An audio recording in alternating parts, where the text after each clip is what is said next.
Hey guys, Todd Bettenhausen here. It's been a while since I put anything up on my YouTube channel. What we have here today is the Racing System Foundation paddle shift system for the Logitech Driving Force GT game controller. The Driving Force GT is a great steering wheel, but it has one Achilles heel, if you will, and that's that the paddle shifters are on the back of the spokes and they're difficult to reach. This is a new product from Japan. It's not easily obtainable in the US. We're organizing a group buy on iRacing.com thanks to Jason M. Garrett, an iRacer who is living in Japan right now. He helped us import probably the first two of these to get into the United States. So here it is. We're going to see how it fits on a wheel, and then I'm going to take it home and I'm going to do some driving with it, and then I'll come back to my comments section and let you know how the driving went, and also if we have any durability problems as we go along. You can see the packaging's nice, but it won't do the English-speaking world a whole lot of good because, well, it's all in Japanese. But it's pretty easy to decipher what's going on here. Obviously, you put the back piece on first, then you fit the front piece, make sure the pins are lined up, and drive the 4 screws. So I'm going to go ahead and open it up now, and we'll look at how it's made. It's ABS plastic, and it's very light, which is important because this wheel doesn't have a lot of torque. Anything you install on this wheel is just going to slow it down. It's a very good steering wheel, but you don't want to weigh it down. So if this thing's durable, being light is a good bonus. So we'll go ahead and take this thing apart, and indeed it's very light. 2 main components. There's a front shell. Let me get this stuff out of the way so we get a nice clean background here.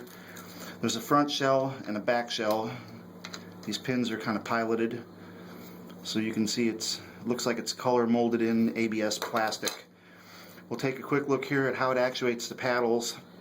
It just has some bumps built up on it that actually push on the back of the paddle shifters when you pull them, and you can see that it's got nice Allen screws and nylock nuts, so it shouldn't be falling apart on us while we're using it. Hopefully it's sturdy enough to withstand some aggressive use. We're going to put it to the test and find out. You can see that it has return springs. If you look closely, you can see that there are return springs, so it's not just relying on the spring action of the paddles to put everything back to neutral after you make a shift. So we're going to come over here to the steering wheel, and my cameraman, my brother Kerry, is going to move along with me, and we're going to see how this fits. And I've got a test wheel here. It's kind of a beat up wheel, kind of for parts and cockpit development. And the reason I'm not going to do this in my cockpit is because I know everybody wants to see this from behind. They want to see how much room there is between the paddles and the rim, and exactly how it interfaces with the buttons. So I'm not going to bolt this thing on because these are self-threading screws, and they just thread into plastic, and I don't want to take this thing on and off, so we're just going to fit it up here, and then I'm going to take it home where my wheel is mounted into my cockpit, and it's all dual locked in, and I just didn't want to tear it out, so we're going to do it this way. So step number 1 is to insert this part on the back,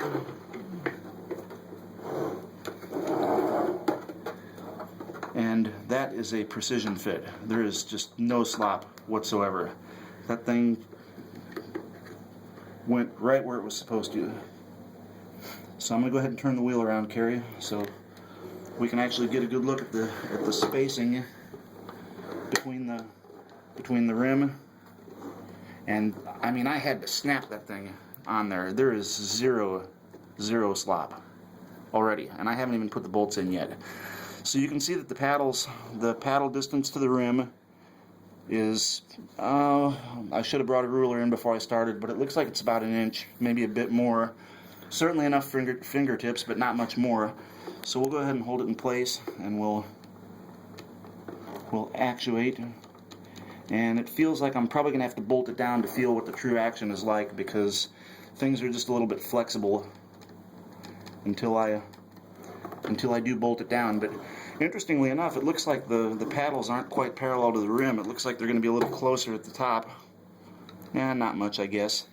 But you can see when everything's bolted in tight, it's going to sit in there just like that, and they just directly press right there on the paddles. And My wheel's a little grungy there. I wiped it off, but that's going to look really bad on camera. So again, it's borrowed.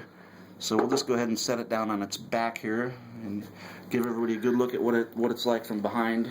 Carrie can zoom in nice and close there. I don't know how my camera even does for YouTube reviews. This is a Verizon Droid Razr Max, so we'll see how it does on its first YouTube video review.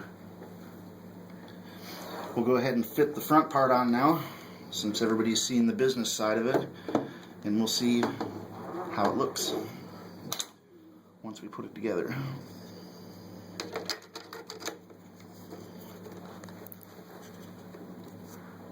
Again, precision fit. Holding it together, you can see that it fits all the controls very closely. It looks like something that you would expect where they spent a lot of money on tooling, and when I pull all that together, it's nice and solid.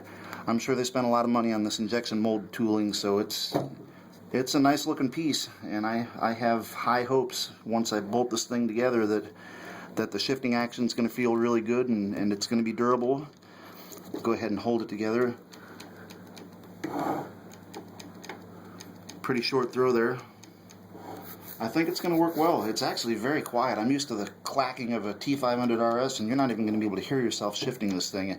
So head home, bolt it together, and I'll post some comments. So if you have any questions, please post them in the comments, and I'll do my best to answer them. But there it is, the Racing System Foundation paddle shift system for the Driving Force GT wheel. Interesting name, by the way, Racing System Foundation. It makes me wonder what other products they have in store.